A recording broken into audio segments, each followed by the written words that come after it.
तो from season 4 का episode 4 आ चुका है और ये एपिसोड भाई स्टार्ट ही बहुत ज़्यादा इंपॉर्टेंट चीज़ से होता है, जो कि होता है येलो मैन के सूट से। येलो मैन का सूट जैसे तुम्हें उनको पिछले एपिसोड में मिलता है, तो ये सभी इंपॉर्टेंट लोग इस बारे में बात कर रहे होते हैं। टेविथा, डोना, बॉयड, जेडी, ये सभी लोग इस बारे में बात कर रहे होते हैं। और यहाँ पे एलिस काफ़ी ज़्यादा इंपॉर्टेंट सवाल पूछता है कि अगर ये येलो सूट यहाँ पे है तो इसको पहनने वाला वो कहाँ पे है, जो कि काफ़ी ज़्यादा इंपॉर्टेंट सवाल है, जिसको मतलब ये लोग थोड़ा इग्नोर भी कर देते हैं कि वो कहाँ पे है। बॉयड इसको थोड़ा गलत भी प्रूफ करने की कोशिश करता है, क्या पता ये पुराना सूट हो, अब वो जा चुका हो येलो मैन। पर कहीं ना कहीं सबको पता तो है कि कहीं ना कहीं येलो मैन तो है और कहीं ना कहीं वो हो सकता है येलो मैन। पर इसके बाद जो चीज़ तुम्हारा दिमाग ख़राब करती है वो है हेनरी की बात। हेनरी इस एपिसोड में कहते हैं कि जो मिरांडा उसकी वाइफ होती है, उसने भाई येलो मैन की ऑलरेडी पेंटिंग बना रखी थी, क्योंकि उसको येलो मैन के ड्रीम आते थे। और वो पेंटिंग उसके बेसमेंट में पड़ी हुई है, जो कि हमने सीज़न 3 में देख भी लिया था कि उसकी पेंटिंग में येलो मैन की ऑलरेडी एक पेंटिंग पड़ी हुई है उसके बेसमेंट में। यानी मिरांडा को ड्रीम्स के थ्रू ऑलरेडी येलो मैन के बारे में पता था, इस जगह के आने से पहले ही पता था। पर लेकिन जब भाई विक्टर इस एपिसोड में आगे बताते हैं कि जब वो लोग भाई यहाँ पे ट्रैप हो रखे थे, मिरांडा, उसकी बहन और विक्टर, तो मतलब येलो मैन आता है और उनका फ्रेंड बन के रहता है थोड़े टाइम तक और उनके साथ काफ़ी अच्छा टाइम स्पेंड करता है। पर एंड में वो उन सबको मार देता है। तो मतलब भाई उस टाइम पे मिरांडा उसको पहचान कैसे नहीं पाई, मतलब वो तो इस जगह पे आने से पहले उसको जानती थी ना येलो मैन को। तो येलो मैन को जब उनके साथ वो रह रहा था उनका फ्रेंड वगैरह बन के और उसी सेम आइडेंटिटी के साथ, तो उसको पहचान क्यों नहीं पाई? या तो ये कुछ भाई राइटर की कुछ मिस्टेक है भाई बहुत बड़ी, नहीं तो भाई इसके पीछे कुछ रीज़न हो सकता है। तो तुम बताना भाई, मुझे इस चीज़ का कुछ समझ नहीं आया। या तो ये कोई मिस्टेक है, अगर इसके पीछे कोई थ्योरी तुम कमेंट में बताना, और ये बताना कि तुमने ये चीज़ नोटिस करी थी कि नहीं करी थी। इसके बाद हमें सोफिया और सैरा का सीन दिखाया जाता है, जहाँ पे भाई सोफिया मतलब दोबारा भाई बात कर रही होती है कि सैरा तुम्हारे दिल बहुत साफ़ है वगैरह वगैरह, कि तुम बहुत अच्छे इंसान हो। पर लेकिन हम सबको पता है वो किस तरह मैनिपुलेट करने की कोशिश कर रही है उसको। उसके बाद फिर भाई जो सैरा जब जाती है भाई सीढ़ियों से नीचे उतरती है, उसको मतलब सोफिया उस टाइम में भाई कुछ तो पढ़ती है, मतलब वो कुछ तो चैंट करती है, कुछ तो करती है वो। उसके बाद भाई सोफिया को मतलब सॉरी सैरा को वो सारी आवाज़ आनी शुरू हो जाती है दोबारा से। इसका मतलब वो सारी मैन येलो ही उसको आवाज़ें बताता था कि ये काम करो वो काम करो। फिर मैंने येलो से एक टास्क भी दिया था कि तुम डाइनर जाओ, उस वहाँ से पानी लो, उस पानी को थोड़ा पियो और उसको दोबारा उसमें डाल दो, मतलब अपना झूठा पानी उसमें डाल दो। तो मतलब सैरा को इस पे थोड़ा डाउट भी था, क्या पता उसको अंदर कोई तो वायरस कुछ तो हो जिससे वो दूसरों को फैल जाए। तो ऐसा नहीं करने के बारे में सोचती है और वो डाइनर जाती है, थोड़ा बहुत सोचती है और वो नहीं करती है। और सोफिया जो होती है वो मतलब दोबारा भाई अपने कुछ तो चाल चलनी शुरू कर देती है और वो बिल्कुल भाई पूल के पास खड़ी होती है और वो ऐसे ही गिर जाती है वहाँ पे, जो कि लोगों को बताती है उसको किसी ने धक्का मारा, ताकि भाई जो सैरा है उसको लगे कि मतलब यहाँ की जो बैड एंटिटी है वो भाई सोफिया को हार्म पहुँचाने की कोशिश कर रही है, जिसके प्रेशर में आके वो काम कर दे जो कि मैनिनिएलो चाहता है। तो सैरा यही करती है, वो वहाँ पे जाती है, वो पानी पीती है और दोबारा उसमें डाल देती है और वेट करती है। और होता कुछ नहीं है भाई, उससे कुछ नहीं होता। वो पानी से ना किसी को हार्म होता है ना कुछ होता है। तो मैनिनिएलो ने ऐसा क्यों करवाया? तो इस चीज़ को आगे जाके इस एपिसोड में एक्सप्लेन भी करता है कि वो बस टेस्ट करना चाहता था, मतलब कि उसको पता था इस चीज़ से ना कुछ होगा।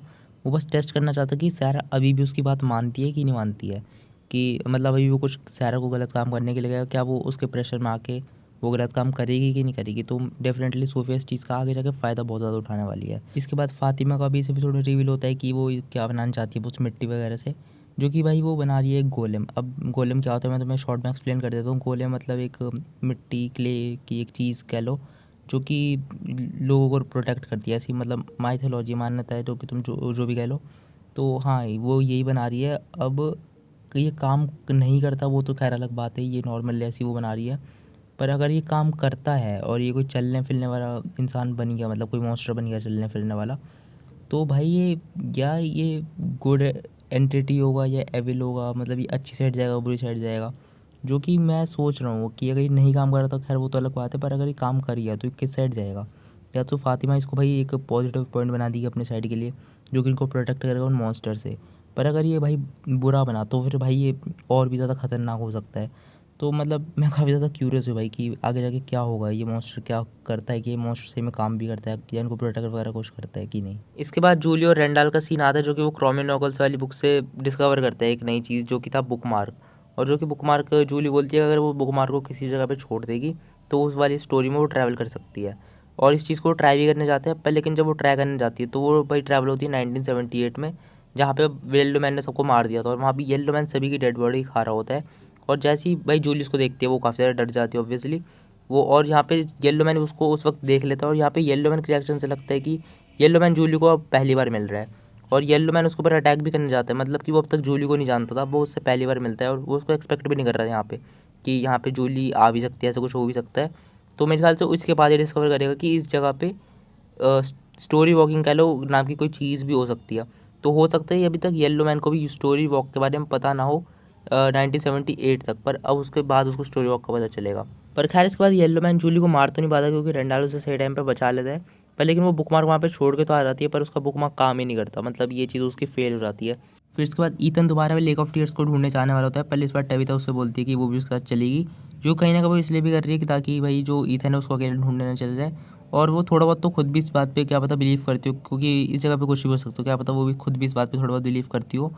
और इसके बाद जो ईथन होता है वो जाते हैं ये टबिथा और ईथन से भी डॉना वगैरह के साथ एलिस के साथ ये उसी जगह पे जाते हैं जहाँ पे इनको खाना वाना मिलने लगता है बीच में से, मतलब वो जो लेक होती है उसके पास से।